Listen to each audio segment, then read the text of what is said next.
First சாப்டர்ல உங்களுக்கு ஒரு கிளாரிட்டி கிடைச்சுன்னா செகண்ட் சாப்டர் ஈஸியா என்ன பண்ணிடும் சரிங்களா. பட் இன்னொரு விஷயம் சொல்றேன், ஒவ்வொரு சாப்டருக்கும் ஒவ்வொரு நாள் ஆகும் எனக்கு. பட் நான் வந்துடுது மறுபடியும் எனக்கு ஒரு வருஷம் கழிச்சு இந்த வாய்ப்பு கிடைச்சது. மறுபடியும் எனக்கு இப்படி ஒரு வாய்ப்பு அமைச்சுன்னா பிஸி ஷெட்யூல் அங்க ஃபார்ம் ஆயிட்டு இருக்கு. ஆண்டவர் அதை அனுமதிக்கிறார்.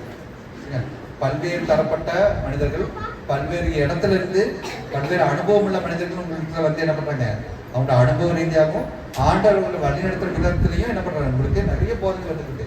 உண்மையா சொல்றேன், வருஷம் முழுக்க ஒரு பிஸி ஷெட்யூல் வந்து ஒரு இடத்துல நான் நிர்ணயம் பண்ண முடியுமா, அவ்வளவு நிர்வாகத்தை கொண்டு வர முடியுமாங்கிறத உங்களுடைய சபையை பார்த்து நான் ஆச்சரியப்படுறேன்.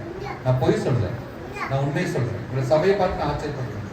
ஏன்னா மீண்டும் அடுத்த என்னன்னா, முதலாவது மாதத்துல வந்தக்கூடிய ஒரு நபர், இந்த அதே நபர் கடைசியா அதாவது அந்த வருஷத்துல கடைசி மாதத்துக்கு வரது கூட இங்க என்ன இல்லை, ப்ரோக்ராம்ஸ் வந்து கேப் எதுவுமே இல்லாம ஃபில்ஃபில்டா இருக்கு. சரிங்களா. நான் சொல்றேன், வெளியாட்கள் மட்டும் உள்ள வரது சொல்ல, உள்ள இருக்கக்கூடிய இப்போ பாஸ்ட் போதிக்கக்கூடிய விஷயங்கள் அவ்வளவு அடங்கி இருக்கு.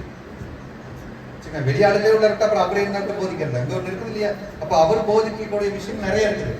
அந்த விஷயங்கள் மத்தியில ஒருத்தர் உள்ள கொண்டோம்னா மறுபடியும் 12 மாதம் காத்திருக்க வேண்டிய அவசியம் இருக்கு. உண்மை நான் ஒரு சில சமயங்கள நான் என்ன பண்ணிட்டேன், அந்த நம்பிக்கை விட்டுட்டு மறந்துமே போயிட்டேன். திடீர்னு எனக்கு 2வது வாரம் வந்து முடியும், எத்தனை குடும்பத்தில் நான் சொல்ல 3 குடும்பத்தை கூட போகுதுங்க அப்படின்னு. சரிங்களா.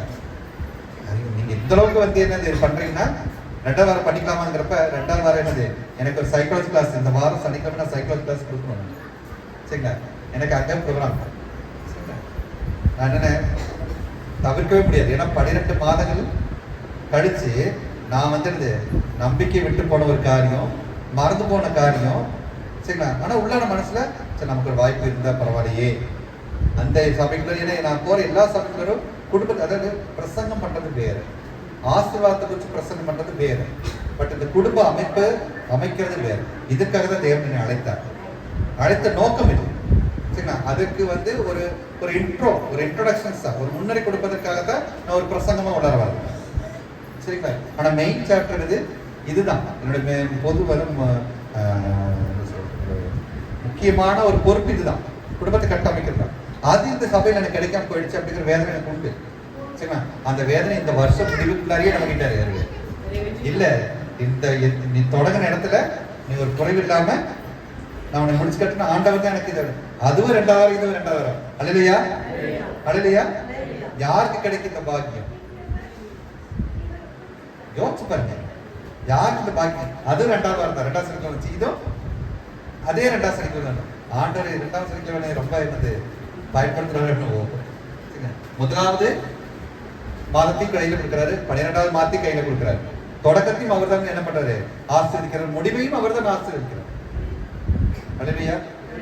அப்படிப்பட்ட ஒரு ஒரு உன்னதமான ஒரு விஷயம், ஒரு உயர்ந்த ஆசீர்வாதமான ஒரு விஷயம். அதனாலதான் எனக்கு அவங்க நீங்க எல்லாருமே தெளிவா கேட்கணுங்கிறதுக்காக நான் எதிர்த்து நிதானமா பேசிட்டு இருக்கேன். சரிங்களா. ஒருவேளை புரிஞ்சுக்க முடியுங்கன்னா தயவுசெய்து கொஸ்டின் ரைஸ் பண்ணுங்க.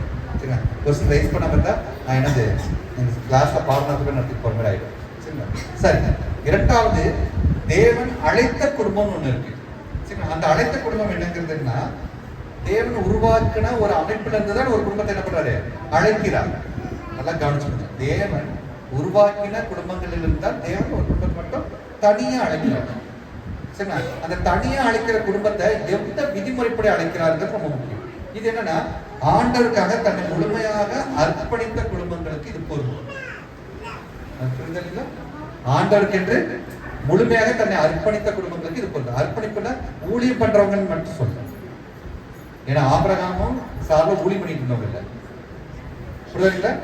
ஆனால் ஆண்டவர் இல்லாத ஒரு வாழ்க்கை அவங்க என்னது வாழ தயாரா இல்லாதவங்க, முழுமையாக அர்ப்பணித்த ஒரு வாழ்க்கை வாழக்கூடிய. சரிங்களா. சரி. அது ஆபிரகாம் சாரா எப்படி அழைத்தார், எப்படி ஆசீர்வதித்தார், சரிங்களா, எப்படி அதை நிறைவேற்றினார், இந்த 3ஐயும் நம்ம பார்ப்போம். ஓகேவா. ஆண்டவர் ஆபிரகாமையும் சாராளையும் எப்படி அழைத்தார், நம்பர் 1. நம்பர் 2, எப்படி ஆசீர்வதித்தார். நம்பர் 3, அதை எப்படி நிறைவேற்றினார். இந்த 3 விஷயத்தையும் நம்ம பார்த்தோம்னா அதுல இருக்கிற என்னது நன்மை தீமை ரெண்டையுமே நம்ம என்ன பண்ணிடுவாங்க பார்த்து அதே மாதிரி நம்மளுடைய வாழ்க்கையும் நம்ம ஒப்பிட்டு பார்த்து ஒரு நல்ல முடிவை எடுத்துக்கொள்வோம். இது ஆண்டவரோடு செய்து கொள்ளக்கூடிய உடன்படிக்கை. புரிஞ்சுதா இல்லைங்களா? இப்ப கணவன் மனைவி 2 பேர் சேர்ந்து கொண்ட உடன்படிக்கை பண்ணிட்டீங்க.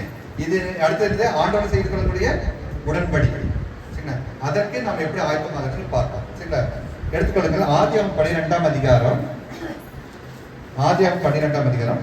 1வது வசனம். கர்த்தர் ஆபிரகாமை நோக்கி நீ உன் தேசத்தையும் உன் இனத்தையும் உன் தகப்பனுடைய வீட்டையும் விட்டு புறப்பட்டு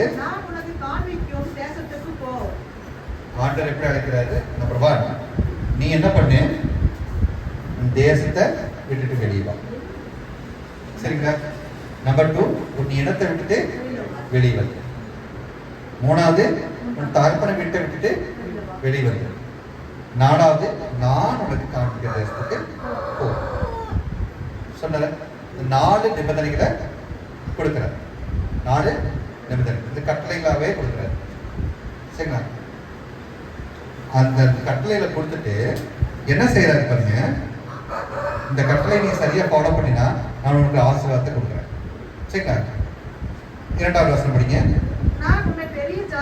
நான் உன்னை பெரிய ஜாதியாக்கி உன்னை ஆசீர்வதித்து உன் பேரை பெருமைப்படுத்துவேன். நீ ஆசீர்வாதமாய் இருப்பாய். நல்லா கவனிச்சுக்கோங்க. 4 கட்டளைகள் இங்க கொடுக்கிறாரு. 4 ஆசீர்வாதத்தை கொடுக்கிறாரு.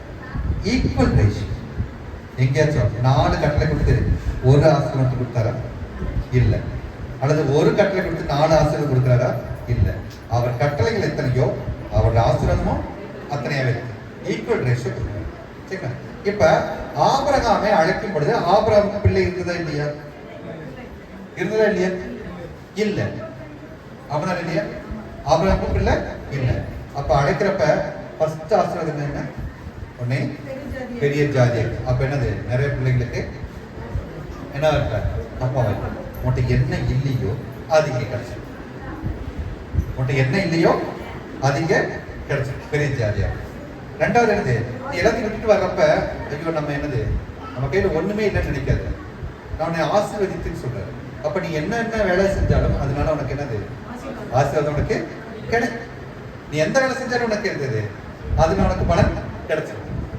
வெறும் கையோட வராது. ஆபிரகாம் வந்து வெறும் கையோட வராது. இப்ப வெறும் கையோட வர மனுஷனுக்கு சரிங்களா, அவன் வேலை செய்யறப்ப என்ன பண்ணணும்? கடத்தல ஆசீர்வதிச்சாதானே அது காரியம் நடக்கும். அதுக்காக வெறும் கையா இருக்கிறவன் என்னது நிறைவுகளோட மாறுவான்.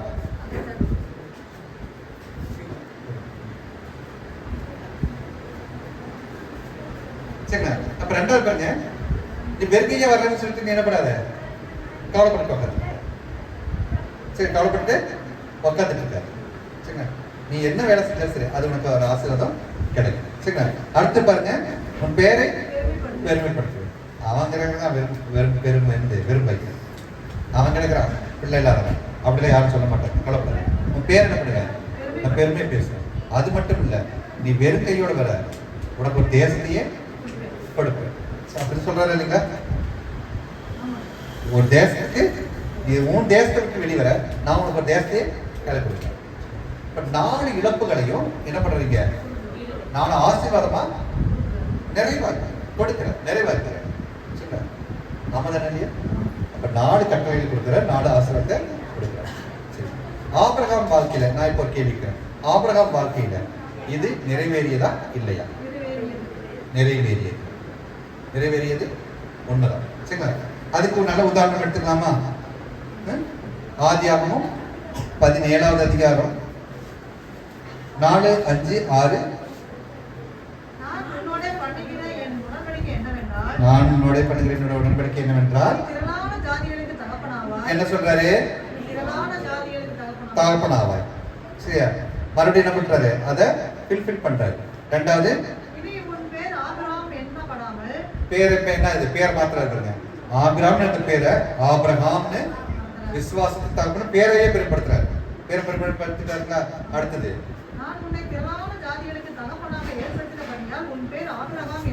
என்னப்படும்?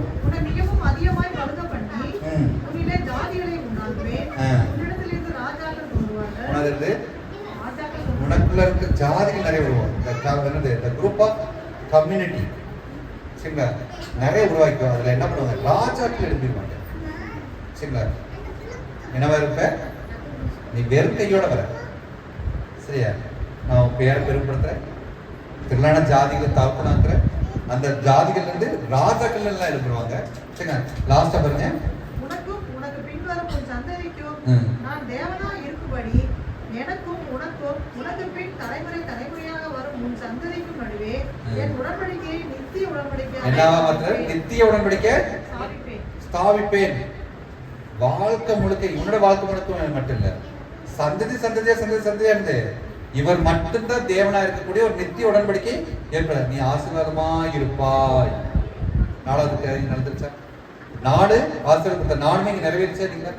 பேரை பெருமைப்படுத்தினார், ஜாதியை கொடுத்தாரு, பிள்ளையை கொடுத்தாரு, அடுத்து என்ன பண்ணிட்டாரு, அதை ராஜாக்களை எழுப்பி விட்டாரு சரிங்களா.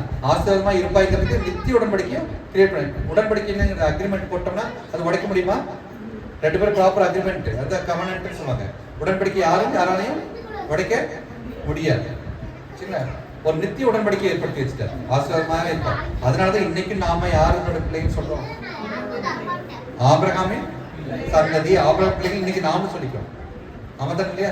அந்த நித்திய உடன்படிக்கை இன்னைக்கு நாமளும் என்ன பண்றோம், சுதந்திரிச்சுட்டு இருக்கோம். இதுதானே உண்மையில நிறைவேறிச்சா இல்லைங்களா, நிறைவேறிச்சு.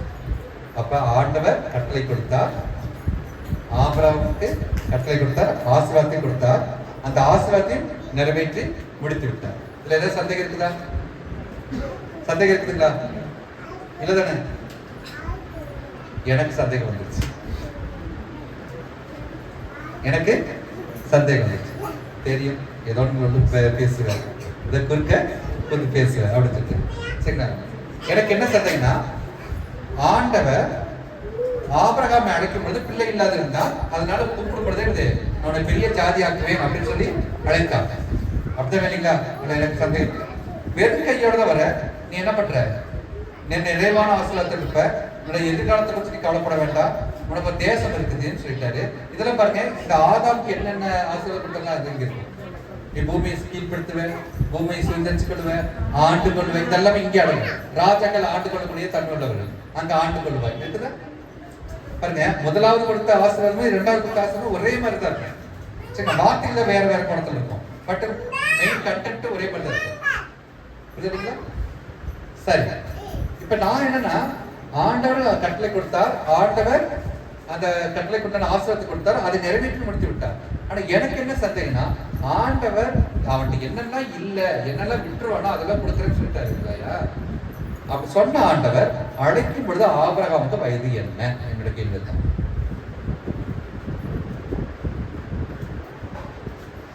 தேவன் ஆபிரகாமை அழைக்கும் பொழுது ஆபிரகாமுக்கு வயது என்ன?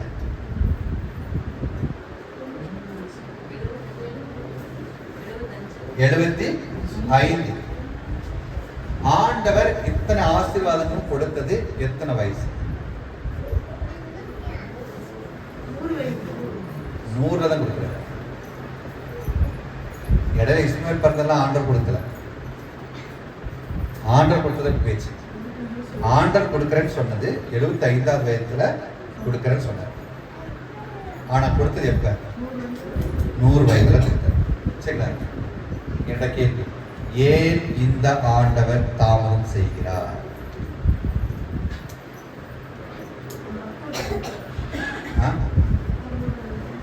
ஏன் இந்த ஆண்டவர் தாமதம் செய்தார்? செய்கிறார் கூட சொல்றது தப்பு.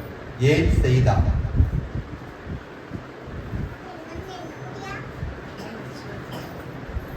சொல்லுங்க. நான் கேள்வி, நீங்களா கேள்வி நான் கேள்வி. இன்னும் விசுவாசத்துல வளரணுங்கிறதுக்காக காண அவகாசம் கொடுத்தாரோ அப்படி எடுத்துக்கலாங்க. ஏங்க, என்னுடைய வயது வாலிபத்துல நான் என் மனைவியோடு கூட இணைந்து அவளோடு கூட சுழித்திருந்து அவளோட ஒரு குழந்தை பெற்றுக் கொள்ளக்கூடிய அனுபவம் எப்படி? தள்ளாடாத வயசுல கையெடுத்துட்டு என் மனைவி தோல் மேல கை போறது கூட எனக்கு கையை முடந்து வலிக்கும் அப்படிங்கிற ஒரு வயசுல நான் குழந்தை பெற்றுக்கணும்னு ஆசைப்படுறது எப்படி?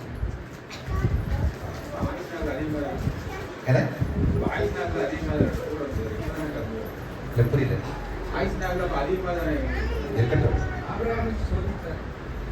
சோதிக்கிறார் இல்ல முதல்ல இவருக்கு பதில் சொல்லலாமா? அந்த அம்மா 127 வயசு செத்து போயிச்சாங்க. அப்படி கணக்கு போட்டா கூட நம்முடைய வயசுல 40 வயசுல எனக்கு குழந்தை கொடுக்கறதுக்கு பதிலா 70 வயசுல குழந்தை கொடுத்தா நல்லா இருக்கும். இல்ல ஒரு 30 வயசுல நான் பிள்ளை கொடுத்துக்கிறத விட்டுட்டு ஒரு 75 வயசுல பிள்ளை கொடுத்து நல்லா இருக்குமா? அப்ப அது பொருத்தம் ஆகாதுங்க. அப்ப அத்தனை வருஷம் எனக்கு தாமதமானா ஒண்ணு எனக்கு என்ன ஆயிடும்? பலகீனம் வரும், விசுவாசம் குறைவு வரும். மூணாவது வேண்டாம் முடிவுக்குள்ளே வரும். புரியுதுங்க? வேண்டாங்கிற முடிவுக்குள்ள வந்து ஆமாதான் இல்லையா? இந்த மாதிரி சம்பவம். ஒருவேளை இஸ்மாயில் இடையில பிறந்துட்டா அப்படி இல்ல என்னது சிம்ரன்லாம் பிறந்துட்டாங்கிறதுக்காக அது ஆபிரகாம் வச்சு பேசுறாரு. நான் அவர் கொடுக்கிறேன்னு சொன்ன வருஷம் என்ன, அவர் கொடுத்த வருஷம் என்ன, இந்த இடையில 75 வருஷம் ஏன் தாமதம் பண்ணிட்டார்? சரிங்களா? அப்ப நீங்க சொன்ன மாதிரி அவர் விசுவாசத்தில் இருக்கிறாரா இல்லையாங்கிறத என்ன பண்றாரு? நல்லா அதுல பக்குவம் ஆகணும்னு சொல்லிட்டு சொன்னாங்க. நீங்க என்ன சொன்னீங்க? நீங்க சொன்ன விஷயம் என்ன? ஆயுஷ் நாட்கள் அதிகமா இருந்தது, ஆயுஷ் நாட்கள் கொண்டு வந்து வச்சுட்டீங்க. மூணாவது இன்னொரு சொன்ன சோதித்து அறிகிறார். என் வேதம் எனக்கு சொல்லிக் கொடுத்திருக்கிறது தேவன் சோதிக்கிறவர் அல்ல, தேவன் சோதிக்கிறார். அதுவும் தீமையினால் சோதிக்கிறவர் அல்ல. தீமை என்னமா? எனக்கு ஒரு பிரச்சனையை கொடுத்து, எனக்கு ஒரு மன வலியை கொடுத்து, எனக்கு ஒரு வேதனையை கொடுத்து, அல்லது எனக்கு ஒரு தவறான பழக்க வழக்கத்தை கொடுத்து அதன் மூலமாக சோதிக்கிற தேவன் இல்லை. ஏனென்றால் அவர் எவ்வளவு வேணும் இருள் இல்லை, அவர் தீமையே போகாது. ஆண்டவர் இன்னைக்கு தீமை நேர்ந்த இந்த உலகத்துல ஆண்டவர் என்னை குறித்து உங்களை குறித்து தீமையை இதுவரைக்கும் யோசிக்கிறது கிடையாது. அதனாலதான் நீங்களும் நானும் இன்னும் என்னது இந்த ஒருவேளை நான் அவர் அப்ராக்சிமேட்டா சொல்றேன், இந்த பூமி எவ்வளவு வேகத்துல சுத்துதுன்னு தெரியுங்களா? எவ்வளவு வேகத்துல சுத்துதுன்னு தெரியுங்களா? 70,000 கிலோமீட்டர் ஸ்பீட் பர் செகண்ட். ஒரு செகண்ட்ல இல்ல பர் மினிட், ஒரு நிமிஷத்துல 70,000 கிலோமீட்டர் நகர்ந்து. ஏங்க ஒரு நிமிஷத்துல 1 கிலோமீட்டர் நகர்ந்தாலே 108 நம்ம பின்னாடி வருது. 100ல போனாதான் நம்ம ஒரு நிமிஷத்துல 1 கிலோமீட்டர் போக முடியும். அதுக்கே 108 பின்னாடி வரணும். சரி, ஆனா 70,000 கிலோமீட்டர் ஸ்பீட்ல ஒன்று போனுச்சு எப்படி இருக்கும் பூமி? அந்த வேகத்தை சுத்துது. அப்படிங்கிறப்ப பூமியில பொருள் ஏதாச்சும் நிக்குமா? தெரிச்சுட்டு இல்லை முடியும். அதே சமயத்துல எத்தனாயிரம் கிலோமீட்டர் ஸ்பீட்ல நம்ம மூவ் ஆகுது? ஒரு அப்ராக்சிமேட் சொல்ல, எக்ஸாக்டா இல்ல, 1,00,000க்கு மேல, 1,10,000 கிலோமீட்டர்ஸ்க்கு மேல பர் மினிட். ஒரு நிமிஷத்துல 1,10,000 கிலோமீட்டர் நகர்ந்துதான். அவ்வளவு ஸ்பீட்ல சுத்துது, அவ்வளவு என்னது தூரம் நகர்ந்துதான். அந்த தூரத்துல ஒண்ணு போனுச்சுன்னா நாம முதல்ல இங்க இருப்போம், செத்தே போயிடும். ஆனால் என்ன பண்றாரு? என்ன பண்றாரு? அட எவ்வளவு ஜாலியா நின்றுட்டு நான் நியாயம் பேசிருக்கேன், நீங்களும் எவ்வளவு கூலா உட்காந்துட்டு கதை கேட்டு வேகமா சுழன்று கொண்டிருக்கக்கூடிய, வேகமா போய்கொண்டிருக்கக்கூடிய ஒரு பொருளை, ஒரு பந்துல நாம நிதானமா உட்காந்து பேசிட்டு உட்காந்துட்டு இருக்கோம். இது சாத்தியமா? சாத்தியமான்னு கேட்கிறேன். சாத்தியமில்லாத ஒரு விஷயத்த எவ்வளவு அழகா சாத்தியப்படுத்துறாரு. அப்ப நன்மையை மட்டுமே நமக்கு செய்கிற தேவன். நாம தவறி விழுந்துடக்கூடாது. இதுல என்னன்னா தவறு விழுந்துடக்கூடாதுங்கிறதுக்காக அவருடைய தூதன் வரை கை வைக்கிறாரு. பாதம் கல்லில் இல்லாதபடிக்கு தூதன் அனுப்பிச்சு இது வேலைக்காரனாக போட்டு வச்சுட்டாரு. ஏன்னா இது மிக வேகமா சுத்தக்கூடிய பந்து. இந்த பந்தத்துல என் பிள்ளை என்ன பண்ணிடக்கூடாது? தவறி விழுந்துடக்கூடாது. நீ தாங்கிட்டே போ. சரிங்களா? நன்மை மட்டுமே. நான் தீயவனா இருக்கிறேன், நான் தீமையுள்ளவனா இருக்கிறேன். ஆனால் அவர் எனக்கு என்ன பண்ணல? என்னோட தீமையோ என்ன நான் தீயவனாயா இருக்கிறத குறிச்சோ யோசிக்கல. எனக்கு நன்மை மட்டுமே அவர் யோசிக்க சொல்லுங்க. இதுதான் அவருடைய வேலை, இதுதான் அவருடைய குணாசியம். இப்ப சொல்லுங்க, அவர் சோதித்து இருக்கிறாரா? புரியுதுங்களா? அப்ப சம்திங் ஏதோன்னு நடக்குது. புரியுதுங்களா? சம்திங் ஏதோன்னு என்ன பண்ணிருக்கு, நடக்குது. தேவன் அழைக்கும் பொழுது 75 வயதுல அழைச்சாரு. அவன் என்னென்னலாம் இல்லையோ அதெல்லாம் நிறைய தரங்க சொன்னாரு.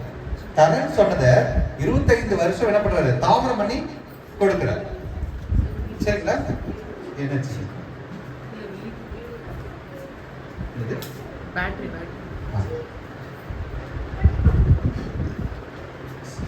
25 ஆண்டுகள் தாமதம் பண்ணி தர்றாரு. அப்ப 25 ஆண்டுகள் ஏன் தரலங்கிறது என்னோட கேள்வி. எதுக்கு தாமதம் பண்றாரு? சரியா? அடுத்து பாத்தீங்கன்னா அவர் என்னுடைய ஆண்டவர் பத்தி எனக்கு ஒரு யோசனை வருது. என் வேதம் சொல்லி இருக்கிறது, ஆபத்து காலத்தில் என்னை நோக்கி கூப்பிடு, நான் உனக்கு மறு உத்தரவு அருளி செய்கிறேன். இமிடியேட் ஆன்சர் பண்றேன். சரியா? Just you call me, I will answer immediately. அடுத்த செகண்ட் நான் பதில் கொடுத்தறேன். அடுத்த செகண்டே பதில் கொடுக்கறேன்னு சொன்னவர் எதுக்கு இங்க லேட் பண்றாரு? கேள்வி இருக்குதா இல்லையா? நான் கேட்க கேள்வி சரியான கேள்வி, தப்பான கேள்வியா? யோசிக்கிற மாதிரி இருக்கா, யோசிக்க முடியாத மாதிரி இருக்கா? யோசிக்கிற மாதிரி இருக்கு. ஏன்னா 75 வயசு வரைக்கும் குழந்தை இல்லைங்கிறத பத்தி நான் பேசல. அதை பத்தி நான் பேசவே இல்லை. ஆனா ஆண்டவர் கொடுக்கிறேன்னு சொல்றப்ப ஏன் உடனே கிடைக்கல? அதான் என்னோட கேள்வி.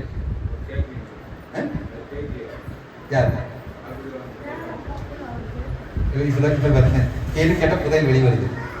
அதான் கேள்விகள் கேளுங்க, ஞானம் பிறக்கும். கேள்வினால் ஞானம் பிறக்கும். இந்த கேள்வி நான் கேட்கல, ஏன்னா எனக்கு 5 வருஷம் குழந்தை இல்லாதப்ப நான் கேட்ட கேள்வி. ஏன் நான் இந்த பொண்ணு வேணும்னா கேட்டேன். எனக்கு ஒரு பொண்ணை நீங்க என்ன பண்ணுங்க, கட்டி வைங்கன்னு கேட்டேன். நீங்க தானே இந்த பொண்ணை காட்டினீங்க, நீங்க தானே கட்டிக்கணும்னு சொன்னீங்க. சரிங்களா? அது எப்படின்னா, எனக்கு ஒரு பொண்ணை நீங்க என்னோட வாழ்க்கையில திருமணம் ஒண்ணு இருக்குதுன்னா நான் பொண்ணை தேடி போக மாட்டேன், பொண்ணு தான் தேடி வரணும் அப்படின்னு கேட்டேன். அன்னைக்கே ப்ரொபோஸ் வந்துச்சு. சரிங்களா? அப்ப ப்ரொபோஸ் வந்ததே உடனே நான் என்ன சொன்னேன், சரி ஓகே, நீங்க தான் இந்த பொண்ணை அனுப்புனீங்கன்னா நான் ஒரு 3 அடையாளத்தை வைக்கிறேன். அந்த 3 அடையாளங்கள் எனக்கு நிறைவேறிச்சுன்னா நீங்க தான் அந்த பொண்ணை கொடுத்தீங்க, நான் முழுமையை நம்பிக்கிறேன் அப்படின்னு இந்த 3 அடையாளங்கள் வச்சேன். சரி, நான் 3 சோதனைகளை இப்ப எப்படி ஆபிரகாமோட மகன் ஈசாக்கு இந்த ஆபிரகாமோட வேலைக்காரன் சொல்றாரு இல்லையா, அந்த அடையாளங்கள் இருக்கிற 4 அடையாளம் வச்சேன். என் மாமனார் இருக்கேன். என் மாமனார் அந்த 3 அடையாளத்தையும் என்ன பண்ணிட்டாரு, செஞ்சுட்டாரு. பண்ணின உடனே என்ன பண்ணேன், சரி இந்த பொண்ணு தான் கொடுத்துட்டாரு, இந்த பொண்ணு தானே உறுதியாயிடுச்சு. அப்ப அவரு உறுதியாக்கின பொண்ணை நான் பொண்ணு பார்த்து தான் முடிவு எடுக்கணுமா? தப்பு இல்லையா? என் மாமனார் போட்டோ இருந்தாங்கன்னு கொடுத்தாரு இல்லை. இது என் தேவனால் நியமிக்கப்பட்ட ஒரு நியமம். அவர் உறுதி செய்த காரியம். அவர் எனக்கு என்ன பண்ண மாட்டாரு, எனக்கு தீமையான செய்ய மாட்டார், குறைவானது எனக்கு செய்ய மாட்டார். சரியா? என்னை சரியா நடத்தக்கூடிய ஒரு விஷயத்தை எனக்கு ஏற்ற துணை கொடுத்துட்டார். நான் கண்டிப்பா என்ன பண்ண மாட்டேன், பொண்ணோட போட்டோ பார்க்கவே மாட்டேன். பொண்ணை பார்த்து நான் சொல்லிட்டேன் சரின்னு சொன்னா அந்த பொண்ணை அழகை பார்த்து நான் முடிவெடுத்த மாதிரி ஆயிடும். எங்களை சுயமா முடிவெடுத்த மாதிரி ஆயிடும். வேண்டாம், இந்த ஆட்டோட சித்தம் அப்படின்னு சொல்லிட்டு பொண்ணையே பார்க்காம தான் என்ன பண்ணேன், நிச்சயம் பண்றது கூட இருந்து பொண்ணை பார்க்கலாம், பொண்ணு பார்க்கறது கூட்டிட்டு போற கூட பொண்ணை பார்க்கலாம். சரிங்களா? இன்னொரு விஷயம் என்ன, எங்க வீட்டம்மா அப்படி பார்த்தாங்க, என்னை போட்டோன்னு அவங்க பார்த்தாங்க, ஆனா நேரில் அப்படின்னு என்னை பார்க்கல. ஏன்னா கண்ணாடி கட்டினா எங்க வீட்டம்மாக்கு என்ன தெரியாது, 10 அடிக்கு மேல கண்டு தெரியாது, மங்களா தெரியும். அதனால என்னாச்சு, அவங்க கண்ணாடி கட்டிட்டு வந்துருக்காங்க என்னை பார்க்க. சரிங்களா? நான் பொண்ணு வந்துட்டு போனது எனக்கு தெரியாம நான் பக்கத்துல இன்ட்ரெஸ்டா நான் பேசிட்டு இருக்கேன். கஷ்டம் பொண்ணு போயிடுச்சு. சரிங்களா? பொண்ணு பார்க்குறப்ப பொண்ணு உறுதி பண்றப்ப எங்களுடைய அந்த கம்யூனிட்டி பேக்ரவுண்ட் எங்களுடைய கூட வழக்கத்தின்படி என்ன பண்ணுவாங்கன்னா, மாமியார் தான் என்ன பண்ணுவாங்க, பொண்ணுக்கு மோதிரமும் கால் செயினும் போடுவாங்க. அப்போ புருஷன் பையன் போட மாட்டாங்க. அப்போ எடுத்து மாமியார் மட்டும் மேலே போய் எங்கள் அம்மா மட்டும் மேலே போய் அதெல்லாம் பண்ணிட்டு வந்துட்டாங்க. அப்போ அன்னைக்கு இப்பதான் என்ன பண்ணுறாங்க, கிட்ட வச்சு போட்டோ எடுக்கிறாங்க, இல்லை நான் தான் மோதிரம் போட்டு போனதால் போட்டு மோதிரம் போட்டு எல்லாம் பண்ணுறாங்க. பட் எனக்கு அதெல்லாம் நாங்கள் பண்ணல. ஓகே, ஏன்னா கல்யாணம் 31 வயசு நடக்குது. 30 வயசுல என்னது, 30 வயசு கடைசியில் இந்த மாதிரி தான் முடிவாகுது. 31 வயசு தொடக்கமாக கல்யாணம் நடக்குது. சரிங்களா? இந்த வயசுல போய் முழங்கால் போட்டு இதில் நீங்க எதுக்கு தேவையில்லாத சினிமா டைலாக்லாம் பேசிட்டு நானும் விட்டேன், பார்க்கல. அப்புறம் ஒரு காலக்கணக்கு கிடைச்சது அப்புறம் தான் இந்த கல்யாணத்துக்கு 15 நாளைக்கு முன்னாடி தான் துணி எடுக்க போகணும். சரிங்களா? துணி எடுக்க போறப்பதான் என் ஒய்ஃப்க்கு என்ன ஆயிடுச்சு பிரச்சனை, நான் அவரை பார்க்கவும் இல்லை, பேசவும் இல்லை. சரிங்களா? அவர் எப்படி பேசுவார் கூட எனக்கு தெரிய மாட்டேங்குது. நீங்க பாட்டுக்கு ஒருத்தர் பிடிச்சிட்டு கொடுத்துட்டீங்க, எல்லாரும் தெரியலையப்பா அப்படின்னு சொல்லி அவங்க அப்பாட்ட புலம்புறப்ப எங்கள் மாமனார் என்ன பண்ண, எங்கள் அம்மாட்ட பர்மிஷன் வாங்கி என்னை நேரில் வந்து டிஃபன் சாப்பிடணும்னு சொல்லிப்ப என்ன பிரச்சனைனா, அப்போதான் அவங்களுக்கே தெரியும் நானும் ஒன்று பொண்ணை பார்க்கல. சரிங்க? 2 பொண்ணு வந்து நிற்குது. ஒன்று என் மச்சனோட ஒய்ஃபு, இன்னொன்று என் ஒய்ஃபு. 2 பேர் இருக்குது. சுடிதார் போட்டு சாலை ஃபுல்லாக க்ளோஸ் பண்ணிட்டு வந்து நிற்கிறேன். பார்த்தேன், ஏங்க தப்பாக நினச்சிக்காத, இதில் எதுங்க பொண்ணுன்னு கேள்வி கேட்டேன். என்ன சொல்றீங்க அப்படின்னு. உண்மை உங்க பொண்ணு யாரும் தெரியாது, போட்டோ தான் பார்க்கல, நிச்சயம் மண்டபம் பார்த்துக்கிறது அப்பயும் பார்க்கலையே. என்னங்க அப்ப சொல்றேன், புதுசா ஒரு குண்டத்துக்கு போடுறீங்க, இதாங்க பொண்ணுன்னு காட்டுறாங்க. இல்லை பார்த்தேன், பார்த்தோன்னே எனக்கு மனசு தோணுச்சு, சிரிச்சு நின்று அப்படி அதை ஜோக்கா பார்த்து சிரிச்சா அப்படி சிரிச்சு நின்று நான் சொன்னேன், இதே மாதிரி எப்படி சிரிச்சு நம்ம வாழ்க்கை என்ன வேணும் நடக்கும், என்ன வேணாலும் நடக்கும். ஆனால் என்கிட்ட முறைச்சிட்டு மட்டும் நின்றாரு, ஏன்னா அது ஏற்றுக்க முடியாது. என்னால் சிரிச்சு மோத்தோடு எவ்வளோ துக்கமாக இருந்த சரி சரி என்கிட்ட சிரிச்ச மோத்தோடு அது போதும் அப்படி சொல்லிட்டு பொண்ணு ரொம்ப அழகா எதுங்க 15 நாள் கல்யாணம், 5 நாளுக்கு பொண்ணு நல்லா இருக்குன்னு சொல்லிட்டு உடனே சாப்பிட்டு வந்துட்டேன்னு வச்சுக்கோங்களேன். சரி, இப்படிப்பட்ட ஒரு அனுபவம். இந்த அனுபவத்துக்குள்ள போற பொழுது ஆண்டவர் நீங்க கொடுத்த பொண்ணு தானே, நான் பார்க்காம கல்யாணம் பண்ண அந்த அளவுக்கு வைராகியம் இருந்தவன் தானே, நம்பிக்கையோட இருந்தவன் தானே, என் மனைவி அதே மாதிரி நல்ல கொடுத்தோட இருக்கு. அப்படி ஏன் குழந்தை இல்லாம இருக்குது கேள்வி நான் கேட்கிறேன். அப்ப என்னுடைய வாழ்க்கையில 5 வருஷம் தாமதமானதும் ஆபிரகாம் வாழ்க்கையில 5 வருஷம் 25 வருஷம் தாமதமானதும் என்ன காரணம்? அப்ப நீர் ஆசீர்வதிக்கிறேன்னு சொன்னா, நீங்க அழைச்சிங்கன்னு சொன்னீங்கன்னா அந்த அழைக்கப்பட்ட குடும்பத்தில் தாமதம் இருக்குமோ? அண்ணா உங்க இடத்துல வந்து அந்த ஆசிரியத்தை கொஞ்சம் கேட்கிறா, அடுத்த வருஷம் குழந்தை பத்தி காட்டுது பைபிள். அண்ணாளுக்கு உடனே பைபிள் வந்து அந்த குழந்தை சரிங்களா கிழவனாய் போயிட்டான். கிழவன் கிழமை மலடி எண்ணப்பட்ட ஒரு யாரு எலிசபெத் பிள்ளை தெரிஞ்ச அடுத்த வருஷம் பிள்ளை பத்தி நிக்கிறாளே. ஆமாவே இதெல்லாம் நடந்தது. யாக்கோபு அடுத்த வருஷம் பிள்ளை வச்சு நிக்கிறானே, இது புது கதை இருக்கு. ஆபிரகாம் மட்டும் இந்த பிரச்சனை இது வந்துச்சு. அதே மாதிரி என்னுடைய வாழ்க்கையில பிரச்சனை. அப்ப நீங்க அழைத்த தேவன், அப்ப நீங்க அழைச்சா அந்த அழைத்த குடும்பத்தில் தாமதம் வருமோ அப்படின்னு கேள்வி எழுதும் பொழுதுதான் புரியுது. ஏன்னா பதில் வந்து வேற வேற படத்துல இருக்குது. அவர் உடனடியா செய்யக்கூடிய தேவன் ஏன் இங்க தாமதம் பண்றான்னு கேட்கிறப்பதான் ஆண்டவர் எனக்கு கொடுத்த பதில். இந்த பதிலை கொண்டு நான் என் வாழ்க்கையை சரி செஞ்சேன். சரி செய்த 7வது வாரத்துல குழந்தை வருவாங்க. எத்தனை வரை 7 வருஷம் 7 மாதம் 7வது வாரத்திலே சரியாச்சு. ஜஸ்ட் 7 வீக்ஸ், ஒரு வருஷம் கூட. சரி, முதல்ல இங்க என்னன்னு பார்த்துக்கலாமா? அப்ப அழைத்து தேவன் எப்படி அழைத்தார் மறுபடியும் பாருங்க. இந்த முதலாவது வருஷம் உன்னுடைய தேசத்தை விட்டு வா கூப்பிட்டாரா? ஃபர்ஸ்ட் தேசத்தை விட்டு வா கூப்பிட்டாரா? கூப்பிட்டார். வந்தாரா இல்லையா? வந்தார். 2வது என்ன சொன்னாரு? உன் இனத்தை விட்டு வெளியே வந்த. இனத்தை விட்டு வெளியே வந்தாரா? வந்தாரா? அப்ப லோத்தியார்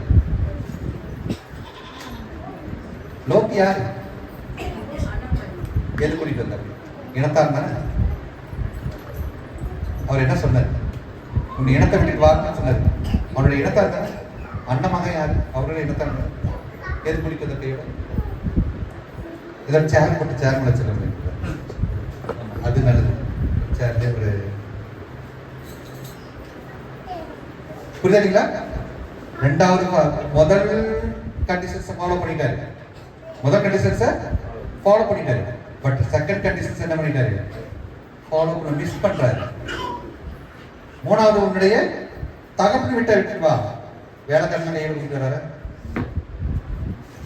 விட்டு வந்தா வேண்டியதா? பார்க்கலாமா? உண்மையிலே பார்க்கலாங்களா? பாருங்க.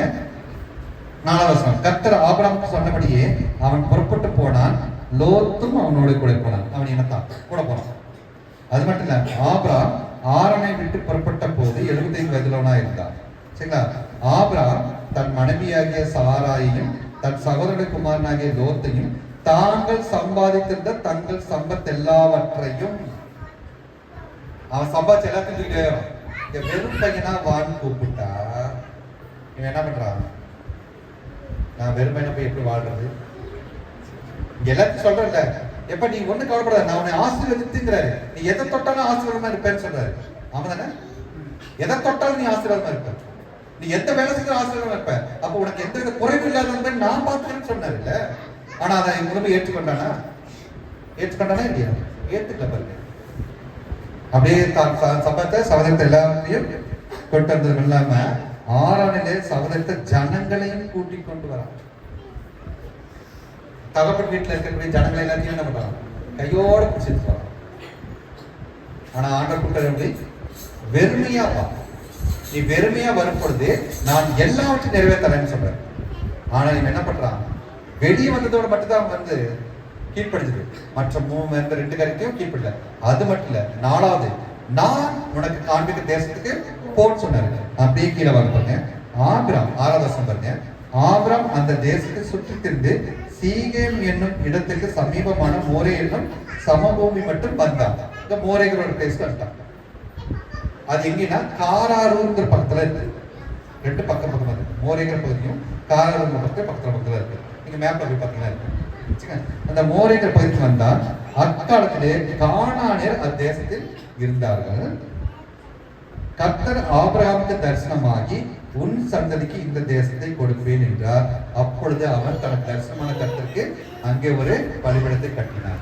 இப்ப இங்க தரண்டாரே ஆண்டவர், அந்த கானானியர் வாழக்கூடிய பகுதியில நான் உன் சந்ததிக்குலாம் கொடுக்குறேன்னு சொல்லிட்டார். அப்ப அவன் எங்க ஸ்டே பண்ணணும்? அங்கதான் ஸ்டே பண்ணணும்.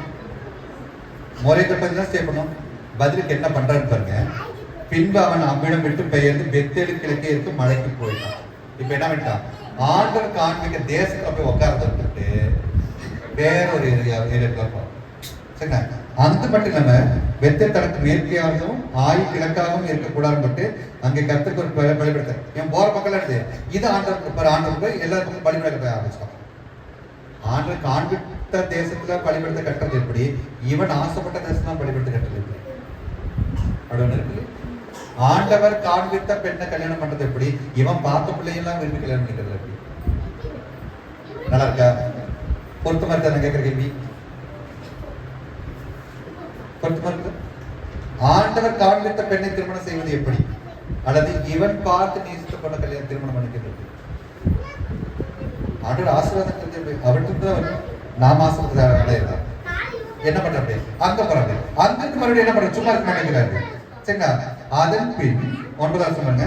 ஆபிரகாம் புறப்பட்டு தெற்கே பிரயாணம் பண்ணி கொண்டு போனான். அத்தேசத்திலே பஞ்சம் உண்டாயிற்று.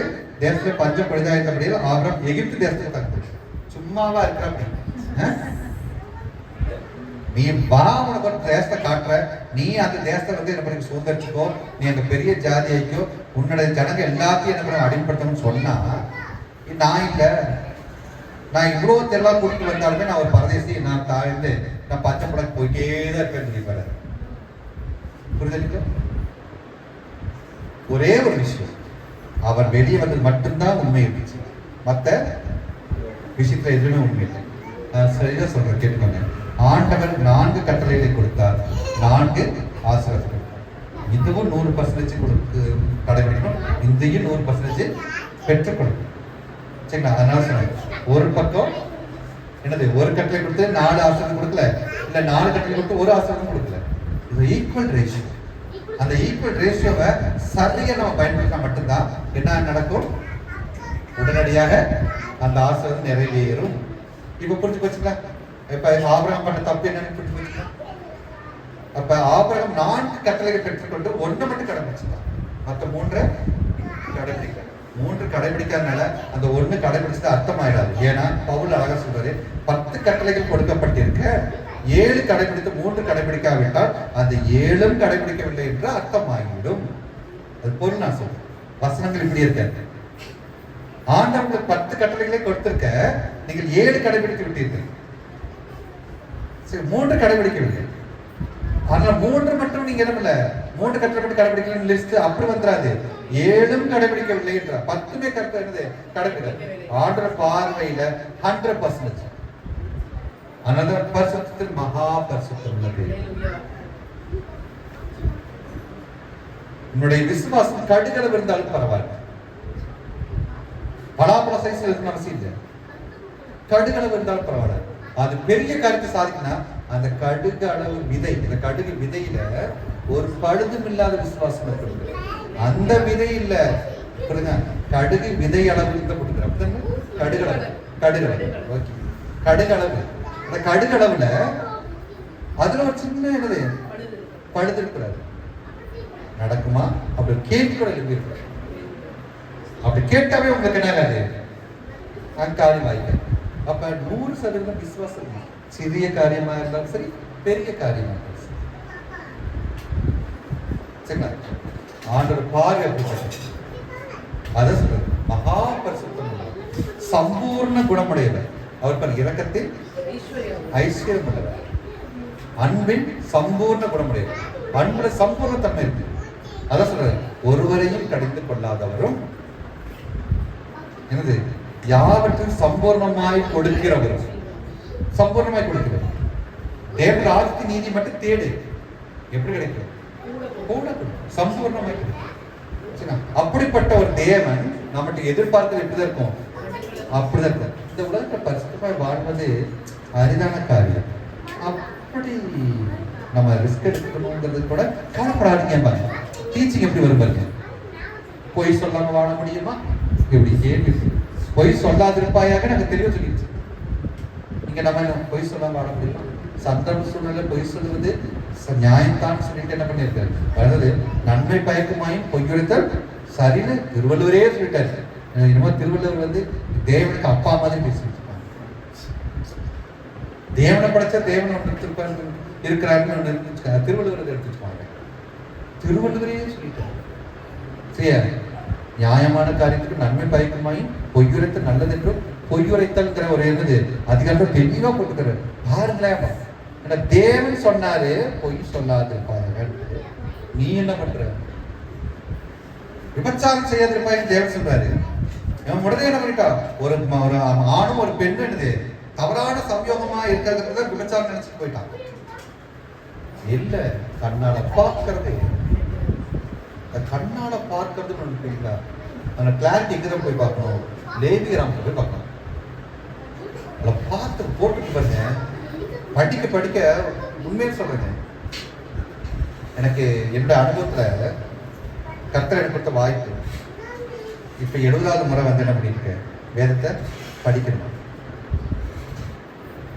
69 முறை அந்த புதையில என்ன பண்ண முடியல, ஒன்னும் தோண்டி பார்க்க முடியல. சரிங்களா? அவ்வளோ ரகசியம் இருக்குது. கண்ணால் பார்ப்பது எப்படி இச்சையாகுங்கிறத லேவியராமத்துல கோட் பண்றாரு. யார்? தேவன் கோட் பண்றாரு. நிர்வாணத்தை காணாதிருப்பாயாக. இந்த நிர்வாணம்ங்கிறது என்ன? இந்த நிர்வாணம்ங்கிறது என்னன்னா அது ஆராய்ந்து பார்க்கும்போது தான் தெரியும். சரிங்களா? அவள் சரீரத்தில் தோற்றக்கூடிய ஒவ்வொரு விஷயத்தையும் நான் அழகுள்ளதாய் பார்த்தேன் என்றால் அதுதான் நிர்வாணம். ஒரு பெண்ணோட சரீரத்தை பார்க்கக்கூடிய எந்த ஒரு காரியம் கண்ணல் வச்சு தாக்க சொல்லுவோம். நீ என்ன அடிப்படையா சொல்ற? நீ நையாண்டி பண்றியா, இல்ல அருவருப்பா பாக்குறியா, இல்ல பாவம் அந்த பொண்ணு துணி இல்ல எப்படியோ இருக்கிறது கட்டி அப்படின்னு நினைச்சு பாக்குறியா? எந்த நோக்கத்துல பார்த்த? அந்த ஸ்கின் கலர்ல என்ன தெரியுது நமக்கு? ஸ்கின்ல ஒரு கலர் இருக்கு. அந்த கலர்ல அப்படி என்ன ஒரு மிளிர்ச்சி, ஒரு மெருகு தெரியுது, ஒரு மிளிர்ச்சி அங்க இருக்குது. அது என்ன ஒரு கவர்ச்சி தெரியுது. நான் உண்மையில ரொம்ப பார்த்து ஆச்சரியப்படக்கூடிய ஒரு டிபார்ட்மெண்ட் இட்ஸ் மெடிக்கல் டிபார்ட்மெண்ட். பல பெண்களாக ஒரு ஆண் டாக்டர், பெண்ணாக பல பெண்களாக பல ஆண்களாக அவர் மர்ம உறுப்புகளை பார்க்கக்கூடிய அனுபவம் கூட அவங்கதான் இருக்கு. ஆபரேஷன் பண்றாங்க. உண்மையா இல்லைங்களா? எந்த நோக்கத்துல அங்க பார்க்க முடியுது? தேவன் கொடுத்த பார்வையிலே பார்க்க முடியும். தேவனுடைய பார்வை. அதை முடிச்சுட்டேங்க, முடிஞ்சிருக்கு. தேவனுடைய பார்வை நான் உண்மையில விசேஷித்தவர்கள். தேவனுடைய பார்வையில விசேஷித்தவர்கள். ஏன்னா கடவுளுடைய பார்வையிலேயே ஒரு காரியத்தை பார்க்கறது அவ்வளவு சாதாரண நாட்கள் இல்லைங்க. உண்மை இல்லையா? நீங்க சாதாரண ஸ்கின்ல என்னது ஒரு ஸ்லீவ்லெஸ் ட்ரெஸ் ஒரு குழந்தை போட்டதாவே அதையே உத்து பார்க்கக்கூடிய இந்த உலகத்துல, சரிங்களா, ஒரு முழு சரீரத்தை எந்த விதமான ஒரு கவர்ச்சியாவோ எந்த வித ஒரு தவறான ஒரு பார்வையில பார்க்காம தேவனுடைய பார்வையை பார்க்கறது எவ்வளவு பெரிய விஷயம். அந்த கிறிஸ்தவர்களா இருக்கட்டும், இந்துக்களா இருக்கட்டும், என்னவா இருக்கட்டும், என்னை பற்றி அவன் தேவனால் பயன்படுத்தக்கூடிய ஒரு பாத்திரம் தான். என்னை பற்றி அவனுக்கு ஆமாவா இல்லையா? செத்தன சரி. அப்ப என்ன சொன்னா இந்த 100% 100% 100% அவனுடைய பார்வை தெளிவா இருக்கு. அப்ப 4 கட்டளைகள்ல 3 கட்டளைகள் 75% அவர் என்ன பண்ணல, ஃபாலோ பண்ணல. அதனால அந்த விபரீதம் என்னன்னு மட்டும் தெரிஞ்சுட்டு நம்முடைய வாழ்க்கையில அப்படி இருந்தா நாம் இன்றைய நாள்ல தேவனுக்கு உடன்படிக்கை செய்வோம். விபரீதம் என்னதுங்களா, இவன் ஒவ்வொரு தேசத்துல போறான், இவன் மனைவியை தூக்கி போய்க்கிறான். யோசிச்சு பாருங்க, தேவனின் பேரை பெருமைப்படுத்துன்னு சொல்றாரு. ஒருத்தன் ஒரு வைஃபை தூக்கிட்டு போயார், பார்வன் என்ன பண்றான், தூக்கிட்டு போயார். தூக்கிட்டு போயிட்டு 6 மாசம் கழிச்சு கொடுத்துட்டு போயிட்டான். வர்றப்ப வெறுங்கையோடைய வந்தா ஆடு மாடு ஒட்டகத்துல கூப்பிட்டு போட்டு வர. நான் இன்னைக்கு வேத புத்தகத்துல சாரா எப்படி போனாலும் அப்படியே வந்தாலும் சொல்லி வேத புத்தகம் போட்டிருக்கிறதுனால நீங்களும் நானும் சாரால ஒரு நல்ல கற்புள்ள ஒரு பெண்ணாக பார்க்கிறோம். ஆமாதானே இல்லையா? இன்றைக்கு வேதம் சொன்னதுனால, ஏன்னா வேதம் எல்லாம் வேத வசனம் தான் தேவனால் கொடுக்கப்பட்ட, தேவ ஆவியால் கொடுத்த வசனம். நான் தேவனே அதை சாட்சி கொடுத்தனால அதை ஏற்றுக்கிறேன். அன்றைக்கு ஆபிரகாமோடு இருந்த ஜனங்களுக்கு என்ன யோசனை இருக்கும்? போனா வரப்ப அள்ளிட்டு வர்ற என்ன வாழ்க்கை பாரு.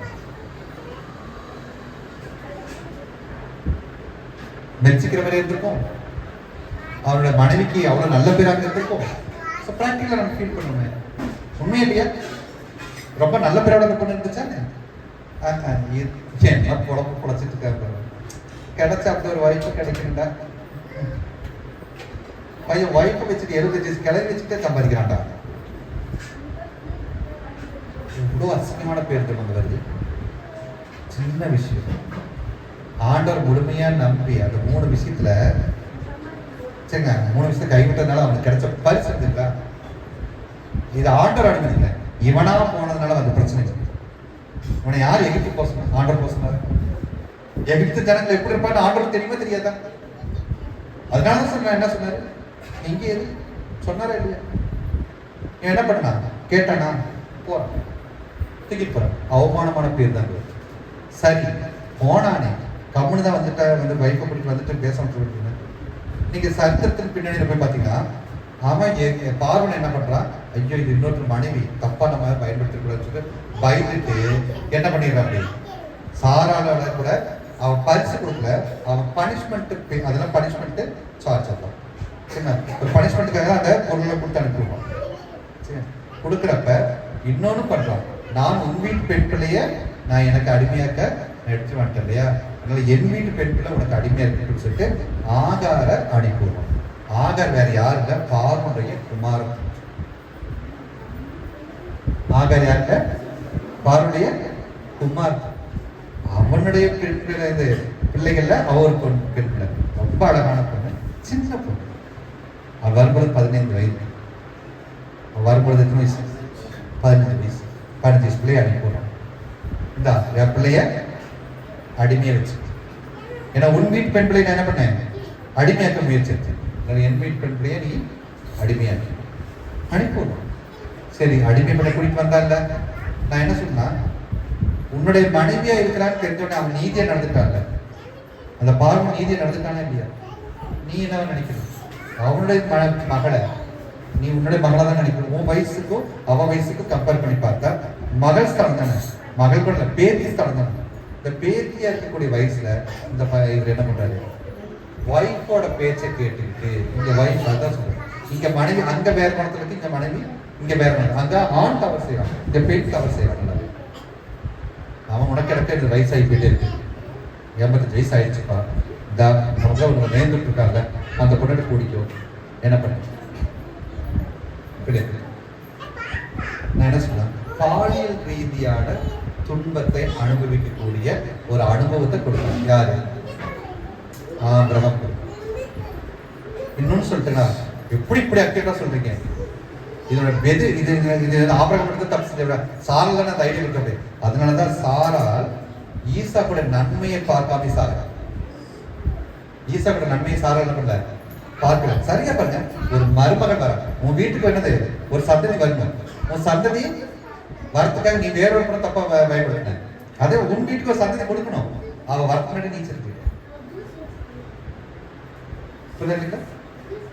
சோ கடவுளுடைய பார்வையில நான் தான் சொல்றேன், 100க்கு 100% ஹோலி ஹோலி ஹோலி. அது பரிசுத்தம் பரிசுத்தம் பரிசுத்தம். அந்த பரிசுத்தத்துக்கு மத்தியில எந்தவித அட்ஜஸ்ட்மெண்ட் இருக்காது. அவர் அப்படியே ஃபிளெக்சிபிளா போறா அப்படி போக மாட்டார். 100% பார்ப்பார். நீங்க நம்முடைய வாழ்க்கையை ஆராய்ந்து பார்த்தாலே தெரியும். எப்ப நம்ம 100% விசுவாசம் வைக்கிறோமோ அது பலனடையும். எப்ப 100% விசுவாசத்துல கொஞ்சம் குறையுமோ அது பலனடையாது. நீங்க செக் பண்ணீங்கன்னா நம்மளோட வாழ்க்கையே நமக்கு சாட்சியம். சரிங்களா? ரெண்டாவது தவறு செய்யறார் ஆகார் விஷயத்துல. சரி, இப்ப மாம்ச ரீதியா என்ன பண்றாரு? பிள்ளைய பெற்றுக்கிறதுக்கு முயற்சி. அது மட்டும் இல்ல, அடுத்த ஒரு எல்லைக்குள்ள போறாரு. நீங்க இது முன்ன பின்ன முரண்பாடா இருக்கு. இது வேதத்துல முரண்பாடுனா விஷயம் உண்மைதான், ஆனா முன்னாடி பார்க்க பின்னாடி இருக்கு, பின்னாடி பார்க்க முன்னாடி இருக்கு. அப்படிங்கிறப்ப இந்த ஈசாக் பிறக்கிறதுக்கு முன்னாடி கேத்துராங்கிற ஒரு பொண்ணையும் கல்யாணம் பண்றாரு. அங்க 4 குழந்தை இருக்கிறார். சரிங்களா? அப்ப அதுவும் மன நோவை கொடுத்துருங்க. இப்ப இவனுக்கு ஆசீர்வாதமா இருப்பாய், நான் உன்னை ஆசீர்வதிப்பேன்னு சொன்னது எல்லாமே இப்ப இவன் வேலை பார்த்து எங்கேயாச்சும் சம்பாத்தி வந்துச்சா? பார்வன்ட்டு இருந்து வருது. சரிங்களா? இன்னொருத்தர் இருந்தும் வருது. எல்லாம் கிஃப்ட் பொருளாவே வருது எல்லாமே. சரிங்களா? இங்க வீட்டுல இருந்து அள்ளிட்டு போனது வருது. இதை வச்சு டெவலப் பண்றாரு ஆளு. இவரு உழைச்சு சம்பாதிக்கவே இல்லை. அதுதான் இங்க பிரச்சனை. உங்க உழைப்பே போடுங்க. வச்சுட்டு இருந்ததே என்ன பண்றாரு? மல்டிப்ளை பண்றாரு. இதனால என்னாச்சு? யாருக்கு ஆதரவு கொடுத்தாரோ அந்த ஆதரவாளியே என்ன பண்றாங்க? எதுக்குறாங்க. எதுக்கு என்ன பண்றாங்க? நான் 100 மடங்கு ஆசீர்வாதத்தை பெற்றுக்கொண்டான் அப்படின்னு ஈசாக்கு ஏன் சொல்றேன்னா, இவன் 100 மடங்கு இது ஆசீர்வாதம்னா இதை பாதி பாதி அப்படி வச்சு எடுத்துருவாங்க. உண்மை இல்லையா? ஆமா வேண்டிங்களா? நீங்க அந்த சரித்திரத்தை போய் படிங்க, நான் சொல்றது உங்களுக்கு புரியும். லோத்து என்ன பண்றாங்க? பாதி பாதி பிரிச்சுட்டு போற. அப்ப இங்க 50% தான் இருக்கு, 100% எல்லாம் போயிடுச்சு. இவன் மனைவி மூலமா வந்த சொத்துக்கள் கூட பாதி எடுத்து ஓடுறான். ஏன்னா இவன் நீதிமானா இருக்கான். சரி பிரிச்சு கொடுத்து போயிடலாம். சரிங்களா? அப்ப முழுமையான ஒரு ஆசீர்வாதம் இங்க இல்லாமலே போயிடுது. Simple man. சொல்லப்பட்ட 4 கட்டளைகளையும் இவன் கை கொள்ளாததுதான். சொல்லப்பட்ட கட்டளை எப்படிப்பட்டது? அந்த இந்த கட்டளைக்குள்ள எத்தனை விஷயங்கள் அடங்கி இருக்குது, இன்ச் பை இன்ச்சா பார்க்கணும். அதான் வேத வசனங்களை ஆராய்ந்து பாருங்கள், தேவன் எப்படிப்பட்டவர் என்பதை நாம அறிந்து கொள்ள முடியும். அப்படிதான் போட்டு இல்லையா? வேத வசனங்களை ஆராய்ந்து பாருங்க, தேவன் யார் என்பதை நம்ம தெரிஞ்சுக்கணும். அப்படி இவன் ஆராய்ந்து பார்க்காம என்ன பண்றான்? மேலோட்டமான ஒரு விஷயத்தை மட்டும் பிடிச்சிட்டு மற்றது எல்லாத்தையும் தான் ஆசைப்பட்டதெல்லாம் பண்றான். அந்த ஆசைப்பட்டதுக்கு எல்லாம் காரணம் என்னன்னா, எல்லாமே மாறுபட்ட போனது போகுது. அவமானம் வருது, சொத்து பாதி பிரித்து போயிடுது. சரிங்களா? தவறான பிள்ளைகள் பிறக்கிறாங்க. சந்ததி எப்படி இருக்கு? அவர் சொல்றாரு, உன் சந்ததி என்ன இருக்கு? ராஜாக்களா இருக்கும். உன் சந்ததிக்கு இந்த பூமி என்னது? ஆசீர்வாதமா இருக்குன்னு சொல்றாரு. அப்படிதான் சொல்றாரு. ஆனா இங்க என்னது? இஸ்மவேலன்னு ஒருத்தர் வந்து எனக்கு துஷ்ட மனுஷன் வருவான். அவன் என்ன பண்ணுவான்? உன் சந்ததியை நாசம் பண்ணுவான்னு வேற வருது. தலையில என்னமே ஆசீர்வாதங்கள் என்ன வருது? சாபமா உள்ள ஒரே காரணம், கட்டளையை கை கொள்ளாமல் போனது. இரண்டாவது, கட்டளை கை கொள்ளாமல் போனது அவன், ஆதாம். கட்டளை மீறினது யாரு? ஆபிரகாம். ஆனா அழைக்கப்பட்ட மனுஷன் தான். சரிங்களா? யாரா இருந்தாலும் சரி, தேவனால் உருவாக்கப்பட்டவனாகவே இருந்தாலும் சரி, தேவனால் அழைக்கப்பட்டவனாக இருந்தாலும் சரி, கர்த்தர் கொடுக்கிற கட்டளையை சரியாக கை கொள்ளுகிறவனா இருந்தால் மட்டுமே அவர் கொடுக்கிற ஆசீர்வாதம் முழுமையாக கிடைக்கும். அவர் கட்டளையை மீறினாலோ அல்லது அவர் கட்டளை கை கொள்ளாமல் போனாலோ, சரிங்களா, அவர் ஆசீர்வாதம் கிடைக்காமல் போகாதுன்னு சொல்ல, எல்லாமே கிடைச்சிடும். ஆனால் அதனோடு கூட வலியும் வேதனையும் கலந்துதான் வரும். சரிங்களா? அப்பதான் ஒரு முடிவெடுக்கிறார். சரி, இப்ப நம்ம இப்ப தெரிஞ்சு வச்சுங்களா ஏன் இந்த 25 வருஷம் லேட் ஆச்சு தெரிஞ்சு வச்சா? இன்னும் உங்களுக்கு ப்ரூஃப் வேணுமா? 17வது அதிகாரத்துல முதல் வசனத்தை பாருங்களேன். இது நான் உங்களுக்கு வந்து வேதத்தின் அடிப்படையில் சொல்றேன். சரிங்களா? முதல் வசனத்தை பாருங்க. ஆபிரகாம் 99 வயது போது கர்த்தர் ஆபிரகாமுக்கு தரிசனமாகி, நான்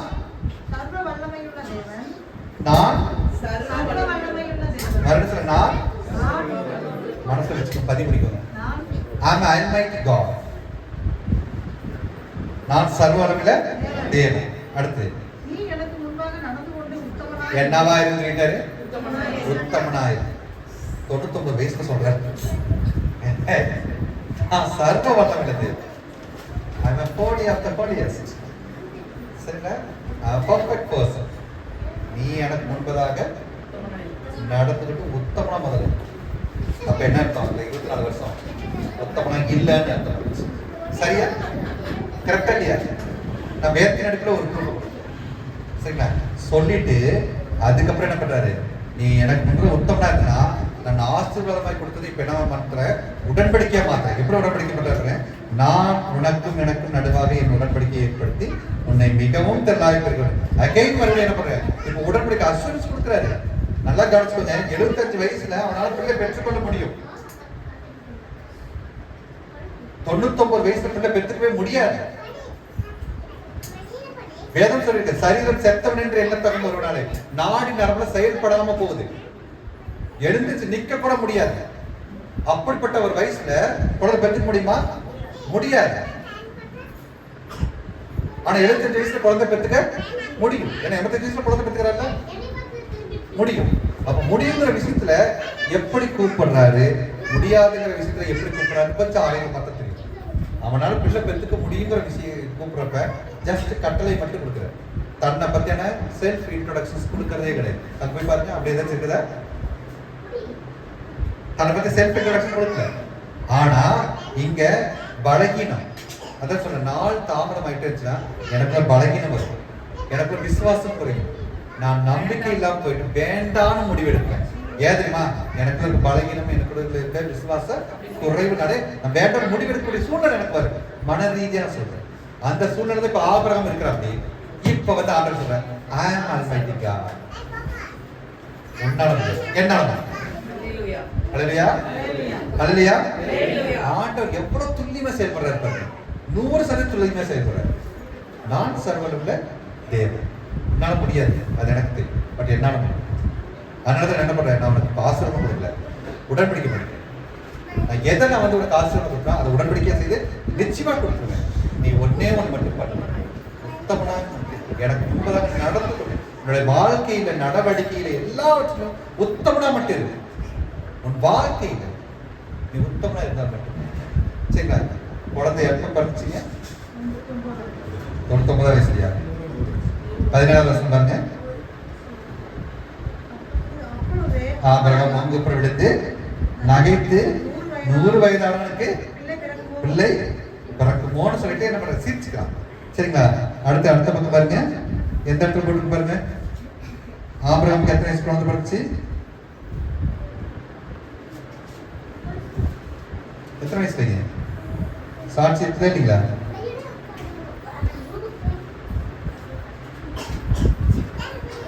இல்லைங்களா?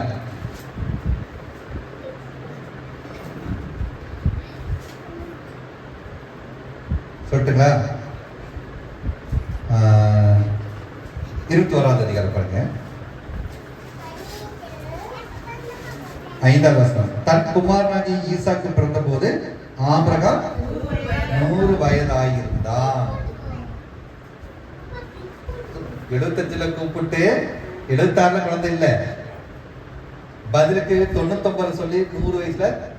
இப்ப சொல்லுங்க, ஆண்டவர் ஆசீர்வதித்தால் அது உடனடியாக நடக்குமா இல்ல தாமதமாகி நடக்குமா? இப்ப அது உடனடியாக தான் நடக்கும். அப்ப தாமதமாகுதுன்னா காரணம் என்ன? நாம தான் காரணம். ஆனால் ஆண்டவர் ஏன் தாமதம் பண்ணுகிறான்னு தெரியல. ஏசப்பா ஏன் எனக்கு இந்த சோதனை கொடுக்கணும், ஏசப்பா ஏன் எனக்கு இந்த பிரச்சனை, ஆண்டவர் என்னை கைவிட்டார், இப்படி எல்லாம் நம்ம சொல்லி அவருடைய இமேஜஸ் ஸ்பாயில் பண்ணிக்கிறோம். வெளிப்படுத்த விசேஷம் சொல்லுது, இத்தனை சம்பவங்கள் நடந்திருந்தும் தேவனை மகிமைப்படுத்தாமல், தேவனை தூசித்தார்களே அல்லாமல் தேவனை என்ன பண்ண, மகிமைப்பட்டு படுத்த மாட்டேங்க. இந்த சாணக்கம் தான் அனுபவிக்கிற தவறுக்கு தான் தான் காரணம். ஒரு சுய உணர்வு இல்லை, ஒரு உள்ளுணர்வு இல்லை, சரிங்களா? ஒரு சுபாவம் இல்லை. அப்பையும் என்னை தான் வந்து குறை சொல்றாங்க. எங்கிருந்து ஆதியாம் தொடங்கி வெளிப்படுத்த விசேஷத்துல என்ன இருக்கு? தெளிவான பதில் இருக்கு. அப்ப யாரை குறைய சொல்றோம்? தேவனை மகிழ்படுத்தல, தேவனை தூசிக்கிறாங்க. இப்ப நம்ம தூசிக்கிறோமா இல்லையா? வார்த்தையில நான் சொல்றேன் என்பது, அப்ப செய்யல, அப்ப நினைவுல, அப்ப எப்படிங்க அது நமக்கு நடக்கும்? இவன் நகைக்கிறான், நடக்குமா? மறுபடியும் சொல்றாரு, என்னால முடியும், நான் சர்வவல்லமை, முழுமையா நம்பலாம். இப்பதான் இவன் ஆபிரகாம்ங்கிற பேரை ஆபிரகாமும் மாறுது. 100ஆம் வயதுல எல்லாமே மாறுது. சரிங்களா? அப்ப ஒரே ஒரு விஷயம், தேவன் ஆசீர்வதிக்கிறேன் என்று சொல்லிவிட்டால் அவர் ஆசீர்வதிக்காமல் இருக்கவே மாட்டார். ஆசீர்வதிச்சுதான் தீர்வார். ஆனால் அந்த ஆசீர்வாதத்தை உடனடியாக சுதந்திரத்துக் கொள்வதும் தாமதமாகி சுதந்திரத்துக் கொள்வதும் நம்முடைய கையில தான் இருக்கு. முக்கியமா தாமதமாச்சுன்னா அது நாம தான் காரணம். தாமதமே ஆனாலும் அவர் எதிர்பார்த்த மாதிரியான குணாதிசயம் நமக்கு வந்து மட்டும்தான் அவர் என்ன பண்ணுவாரு, கொடுப்பார். அவர் லேட்டா கொடுத்தாலும் சரி, இல்ல லேட்டஸ்டா கொடுத்தாலும் சரி, அவர் எதிர்பார்த்த குணாதிசயம் நமக்கு இருந்தால் மட்டுமே தருவார். இல்லைன்னா ஜென்மத்துக்கு தருவார். சந்தனுக்கு மதிப்பு போயிடுவார். உனக்கு கிடைக்கிற சந்தனுக்கு எங்கேயாச்சும் பார்த்து விடு. சரிங்களா? இதுதான் ஆண்டவருடைய என்னது தன்மை. ஆண்டவருடைய சாயல்ங்கிறது இதுதான். ஆண்டவர் சாயல்ங்கிறது என்னது? இதுதான் பர்ஃபெக்ட்னஸ், பரிசுத்தம். சரிங்களா? கொடுக்கறேன்னு சொன்னதை மாற்றவே மாட்டார். ஆதாமுக்கு கொடுக்கறேன்னு சொன்னதை கொடுக்காம விடல, கொடுத்துட்டார். ஆனா வேதனை அவன் கூட்டிக்கிட்டான். இங்க என்ன பண்ண, கொடுக்கறேன்னு சொன்னதுக்கு பதிலா என்ன பண்ணான், மீறி போய் வேதனை தூக்கி வாய் போட்டான். ஆனா இன்னொரு விஷயம் பாருங்க, ஒரு விஷயம் கேட்கலாம், ஒரு கேள்வி கேட்கலாம். அப்ப ஆபிரகாமுக்கு அந்த 50% அந்த சொத்துல இருந்ததில்ல அப்படின்னு பார்த்தா இல்ல, 0 ஆனதுக்கு கூட கொடுக்குறாரு. உடல் ரீதியா 0. எல்லாவற்றையும் இஸ்மவேலுக்கும் கேத்ரால் பிள்ளைக்கு கிஃப்டா பரிசா கொடுத்து தட்டுறோம். இங்க வெறும் பையனா நிக்கிறான். சரிங்களா? இந்த வெறும் மனிதனா நிக்கிற பொழுதுதான் ஈசாக்கு ஒரு பொக்கி சொல்றாரு வருது. அதுக்கப்புறம் சம்பாதிக்க சம்பாத்தியம் எப்படி இருக்குது, ஏசாவுடைய சம்பாத்தியமும் யாக்கோபுடைய சம்பாத்தியம் எப்படி பூமி தாங்கக்கூடாத அளவுக்கு போகிற அளவுக்கு போகுது. சரிங்களா? அப்படிப்பட்ட ஒரு ஆசீர்வாதம் புதுமையா. சரிங்களா? அதனாலதான் நாம் தேவனால் அழைக்கப்பட்டிருந்தோமானால் எந்த விஷயத்தை குறித்து கவலை கொள்ளாதிருப்பது அவசியம். புரியுதா? எதை குறித்து சந்தேகப்படாமல் இருப்பது அவசியம். முன்னெச்சரிக்கையை எல்லாத்தையுமே அள்ளி போட்டுட்டு வரணும் அப்படிங்கிற நினைப்பு இல்லாம இருக்கிறது அவசியம். ஆண்டவர் கூப்பிட்டாரு, அது அவர் பார்க்கணும். என்னுடைய வாழ்க்கையுமே நான் உணர்ந்தேன், எந்தெந்த விஷயத்துல தவறு செய்கிறது பார்க்கணும். அந்த தவறுல ஆண்டவர் சரி செய்கிறேன்னு சொன்னேன். ஏன்னா எப்படி நான் முழங்கல் போட்டு இந்த மாதிரி ஃபுல்ஃபிட் முன்னாடி போய் நான் முழங்கல் போட்டு, ஆண்டவரே எனக்கு நீங்க டீச் பண்ணுங்க, அவன்கிட்ட உத்தமனா இருக்கு சொன்னீங்கல்ல, எனக்கு என்ன சொல்லுங்க, பி டிசிப்ளின் சொன்னாரு. என்கிட்ட இன்டிசிப்ளின்ஸ் நிறைய இருந்துச்சு. நான் எல்லாமே நல்லா ஜாப் பண்ணுவேன், நல்லா பைபிள் படிப்பேன், நல்லா சர்ச்சுக்கு போவேன், பிரசங்கம் பண்ணுவேன், எல்லாம் பண்ணுவேன். பட் அந்த டிசிப்ளின் வைஸ் இருக்காது. நாம் பண்றோம்ல, நம்ம இஷ்டத்துக்கு நம்ம பண்ண முடியும் முடியும். சார் நான் தானே ஹீரோ. இப்போ விஜய் லேட்டஸ்டாக வந்துட்டு போயிட்டு சரிங்க, அந்த விஜய் மேக்கப் நானும் ஒரு நாளுக்கு போட்டோம். மேக்கப் இல்லை, அந்த மாதிரி செய்யணும். புரியுதுங்களா? இருக்கட்டுமே, நாம தான் அந்த இடத்துல அதிகார தலைமையில் இருக்கிறோம். இன்டிசிப்ளின்ஸ் ஒர்க்கில் இன்னைக்கு நடத்த வேண்டிய கோர்சஸ் இன்னைக்கு முடிக்கிறதா இல்லையோ, 4 நாள் கழிச்சு முடிச்சிடும். அப்படி தள்ளி போட சப்போஸ்போன் பண்ற விஷயம் நிறைய இருக்கு. பட் முடிப்பேன், பட் அது முடியாது, பண்ண மாட்டேன். என்னோட சொந்த முடிவு தானே, என்னோட முடிவு தானே, என்னோட அதிகாரம் தானே, நான் இப்படி பண்ணணும். இன்டிசிப்ளின்ஸ். சரி, பி டிசிப்ளின். ஒரே வார்த்தை முடிச்சிட்டேன், பி டிசிப்ளின். அதில் எதெல்லாம் உள்ளடக்கு, என்னுடைய பிசிக்கல் கண்டிஷன்ஸ் உட்பட என்ன பண்ணாரு. ஆக்சுவலி நான் மறுபடியும் ஊதிட்டேன். என் குழந்தை பிறக்கிறதுக்கு முன்னாடி இப்போ இதை விட பல்கா இருக்கேன். சரிங்களா? என்ன பண்ணேன்னா அந்த பி டிசிப்ளின் ஃபாலோ பண்ணிட்டு இருக்கப்ப சரியா. சரிங்களா? அது 3 மாசம் எடுத்துக்கிட்டேன். அதில் அந்த நான் சொன்ன உடன்படிக்கையே 7 வாரத்தில் உடன்படிக்கை, இந்த லாஸ்ட் 7 வாரத்தில் ஒரு உடன்படிக்கை செஞ்சு அதில் பர்ஃபெக்டாக இருந்தேன். அந்த பர்ஃபெக்ட்னஸ்ல 7வது வாரம் நினைச்சு குழந்தை ஃபார்ம் ஆயிடுச்சு. 3 மாசத்துல ஏற்கனவே ஒரு 20 kg பக்கமாக குறைஞ்சு 3 months. ஸோ ஃபிட்னஸ், நான் physical fitness, so mental fitness, சரிங்களா, ஸ்பிரிச்சுவல் ஃபிட்னஸ், என்னோட பர்சனல் கரியர் லைஃப்ல இருக்கக்கூடிய எல்லாத்துக்கும் ஃபிட்னஸாகவே இருந்தேன். ஸோ அதை இன்னைக்கு கடைபிடிச்சிட்டு வரதுக்கு ஆண்டவர் உதவி செய்கிறார். இன்னைக்கு எனக்கு டீச் பண்ணிட்டு தான் இருக்கிறேன். என் மகளை கொண்டு டீச் பண்ணுறேன். நான் காலையில் சிஸ்டர் பிரதர் டீச் பண்ணிட்டு என் மகளை கொண்டு நிறைய சொல்லி கொடுத்துருக்கேன். இன்னும் என்ன பண்ணுறேன், மோல்டப் பண்ணுறேன். ஆக அவருடைய பார்வையில நான் சரியா இருக்கும் பொழுது எனக்கு அந்த 7வது வாரம் நான் சொன்ன பார்த்தீங்கன்னா, நான் சரியா இருக்கு முழுமையாக ஒப்பு கொடுத்த அந்த 4 சரியா 7வது வாரம் உள்ள உருவாயிடுச்சு. சரிங்களா? என்னுடைய வாழ்க்கையில இது நடந்தது, ஆபிரகாம் வாழ்க்கையும் அதுதான் நடந்தது. அப்ப இந்த ரெண்டு பேர்த்தோட வாழ்க்கையும் அடிப்படையை வச்சு நான் கண்டுகொண்ட ஒரு அனுபவம், ஒரு ரகசியம், ஒரு ஆண்டவர் குறிச்ச ஒரு அறிவு என்னன்னா, அவர் எந்த ஒரு ஆசீர்வாதத்தை தாமதிக்கிற தேவன் அல்ல. ஆண்டவர் கொடுக்கிற ஆசீர்வாதம் தாமதிப்பு கொடுக்கணுங்கிற ஒரு நோக்கம் உள்ளவர் இல்லை. பதிலா அவர் ஆசீர்வதிக்கப்படுறது கட்டளையில கொடுத்து தான் ஆசீர்வதிக்கிறார்.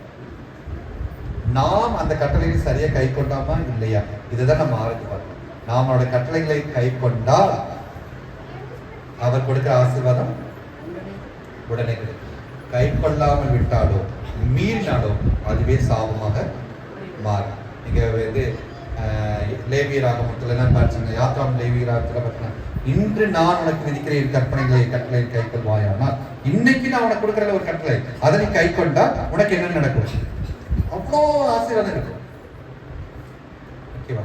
அதனால ஆண்டவருடைய பார்வையில அவருடைய கட்டளைகளை நாம் சரியாக கை கொண்டால் நமக்கு கிடைக்க வேண்டிய ஆசீர்வாதம் முழுமையாக கிடைக்கும்.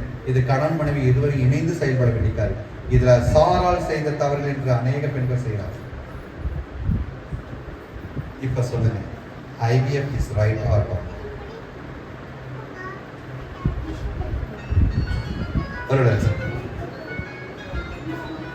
IVF சரியா தப்பா? நான் சொல்றேன், மத்தவங்களுக்கு சொல்ல, உலக பிரகாரமான ஆண்டர் விசுவாசிக்கிறது சொல்ல. நிறைய நேரங்கள் ஒருவேளை ஒரு வெளிப்படை தெரியாதுன்னு சொல்லுங்க, நிறைய நேரங்கள் சொந்த கணவருக்கு பொருத்தமல்லாத உயிரினமும் உண்டு, சொந்த மனைவிக்கு பொருத்தமல்லாத கருமுட்டையும் உண்டு. நான் கேள்விப்பட்ட ஒரு விஷயம். அப்படியும் உண்டு. என்ன சொல்றது, இந்த ஸ்டெப் மதர் சொல்றாங்க, எனது அதுக்கு சரகசி, ஆகார சரகசியை யூஸ் பண்றாங்க. ஆகார சரகசியை தான் யூஸ் பண்றாங்க. அதோட விளைவு என்ன? துஷ்ட மனசு உலகத்துக்கு வரும். இன்னைக்கு மனநோவா இருக்காங்கல்ல, அந்த ஒரு தவறான ஒரு விஷயத்தினால இன்னைக்கு வரைக்கும் என்னது, அந்த கூட்டத்தினால கிறிஸ்தவர்கள் பாதிக்கப்படுறாங்க, இந்துக்கள் பாதிக்கப்படுறாங்க, எல்லாரும் பாதிக்கப்படுறாங்களா இல்லையா? மனித குலமே பாதிக்கப்படுதா இல்லையா? துஷ்ட மனுஷனா இருக்கான். காரணம் என்ன? நீ தேர்ந்தெடுத்த முறை தவறு. இந்த தவறை இன்னைக்கும் கிறிஸ்துவர்களாகிய நமக்குள் பல பேர் செய்யறாங்க. சரிங்களா? அது செய்யக்கூடாதுங்கிறது தான் இந்த வலியுறுத்தல். உலக மக்களை பத்தி நம்ம யோசிக்க வேண்டும். நாம் எப்படி, இப்ப நமக்கு ஒரு பிரச்சனை இருக்கு, நமக்கு ஒரு சுதந்திரம் கிடைக்கல, நமக்கு ஒரு ஆசிரியர் கிடைக்கல, அவருடைய ஈவு கிடைக்கலன்னா நம்மளுடைய பிரச்சனை என்னங்கிறத நம்ம ஆராய்ந்து பார்த்து அது நம்ம சரண்டர் ஆகிட்டு போது இம்மிடியேட்டா நமக்கு அதுக்குள்ளான பிளஸிங்ஸ் ஆசிரியம் என்னது உடனே கிடைக்குமே தவிர அதில் தாமதம் இருக்கவே இருக்காது. அல்லையா? இப்போ யோசிச்சு பாருங்க, ஆண்டவர் 25வது வருஷம் முதல் தேதியில, அந்த முதல் நேரத்துல உங்க கையில ஒரு வாக்குத்தத்த வசனம் சொல்லிட்டு தனிப்பட்ட வகையில ஒன்று கொடுத்துருப்பாரு. அதை 100% நாம அனுபவிச்சிட்டோமா, சுதந்திரிச்சிட்டோமா அப்படின்னு நீங்க ஆராய்ந்து பாருங்க. ஒரு நிமிஷம் ஆராய்ந்து பாருங்க. 100%னா எல்லாவற்றிலும் சொல்றேன். அவர் கொடுத்த ஆசிரியர் இந்த ஏற்கனவே இன்னைக்கு டிசம்பர் 13 வந்துருச்சு. இது என்னது ஒரு 18 நாள் கரெக்ட் கழிச்சுக்கோமே. 365 18 போயிடுச்சுன்னா என்னது மீதி 347 நாள். இந்த 347 நாட்களும் நமக்கு ஆசீர்வாதமாவே இருந்ததா? அந்த ஆசீர்வாத வாக்குகள் நிறைவேறிட்டே இருந்ததான்னு யோசிச்சு பாருங்க. ஏதோ 1-2 நடந்தது, பல விஷயங்கள் நடக்காம போயிருக்கும். அந்த பல விஷயத்த நடக்காம போனத நடந்த 1-2 விஷயத்தை வச்சு நம்ம ஆறுதல் படுத்திட்டோம். அதுதான் ஆபிரகாம் பண்றான். இஸ்மேல் பண்றது வச்சு தன்னை ஆறுதல் படுத்திக்கிட்டான். கேத்துரல்கிட்ட பிள்ளை பண்றது தன்னை ஆறுதல் படுத்திக்கிறான். புரிஞ்சுங்களா? தனக்கு கிடைக்க வேண்டியது கிடைச்சிருந்துச்சுன்னா ஆறுதல் படுத்தான். ஆனால் அது மனநோவாதான் மாறிச்சு தவிர அது முழுமையான அவனுக்கு சந்தோஷத்தை கொடுக்கவே இல்லை. அப்படி நம்ம ஆறுதல் படுத்தியிருந்தோம்னா இன்னைக்கு ஆண்டவரே நீங்க ஆசீர்வாதத்துக்கு பின்னாடி கட்டளை கொடுத்துருக்கீங்க, அந்த கட்டளை நான் கடைபிடிப்பட்டு அவர்கிட்ட உடன்படிக்கை செய்து முடித்துக் கொள்வோம்.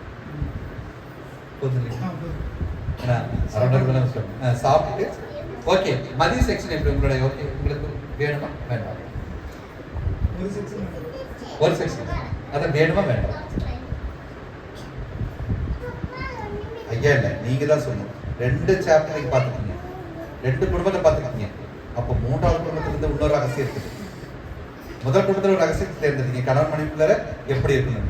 2வது குடும்பத்துல ஒரு ரகசியம் பார்த்தோம், ஆண்டவருக்கு நமக்கு உள்ள ஒரு உறவுல எப்படி நம்ம பலமா இருக்கணும். கணவன் மனைவி உறவுன்னு பலமா இருக்கணும், ஆண்டவர் உறவுல பலமா இருக்கும். இப்ப இதுல பலமாயிட்டோம்னு வச்சுக்கோங்க, நாம எப்படி ஆசிரியப்பட்ட ஜனமா மாறுவோம், அல்லது நாம எப்படி இந்த உலகத்தை செயல்படணுன்ற அது ஒரு ரகசியம். அதை ஒண்ணு தெரிஞ்சுக்கலாமா வேண்டாம்? தெரிஞ்சுக்கலாங்கிறது மட்டும் அலையில சொல்லுங்க. நான் சீக்கிரம் முடிச்சிடறேன். அதுக்கு நீங்க ஒரு சீக்கிரமா சாப்பிடும், ஒரு 20 நிமிஷம் போதுமா சாப்பிட்றதுக்கு? போதும் இல்லைங்களா? அப்ப 2:30க்கு ஸ்டார்ட் பண்ணோம்னா 3:30க்கு கம்ப்ளீட் பண்ணும். ஓகேங்களா? ஒரு அரை மணி நேரம் கொடுக்கும். ஓகே, இந்த பகுதியுடைய ஜபத்தை யாரோ சரிங்களா, யாரோ ஜபம்